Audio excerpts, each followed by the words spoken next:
Дагы эң бир аялдын акыс эркектин милдети эч убакыт аялдын бетине аны карап жаман айтпаш керек, аны сөкпөш керек, сен сулуу эмессиң, сен мындайсың деп башка бирөөгө салыштырбаш керек. Эң жаман эркектердин пасттыгы, төмөндүгү план ушунда экинчи аялга келип алып, биринчи аялга салыштыра берет.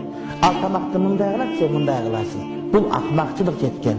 Эки башка аял. Аялың кандай экенин билдиңби? Ошого жараша мамиле кыл сен. Анын кудуретинен көп нерсени ачык талап кылма андан сен. Ал тамак көп жакшы кыла албайт, ошого ыраазы бол сен.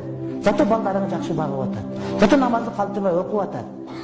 Тамагын кыйын кылган бирок тили да 2 километр болуп кеткендер бар. Ошон үчүн бир аялды башка бир аялга салыштырба. Элдин аялдары мындай деп айтпа. Бул жападан жалгыз сенин аялың. Ал жаман, сен жаман, сен тандап алгансың. Ошон үчүн аялды бетине карап сөкпөш керек, аны жаман деп айтпаш керек, анын атасын да, апасын, агасын да алар жаман, силердин барыңар томактасыңар, бизге ушундайсыңар, силер деген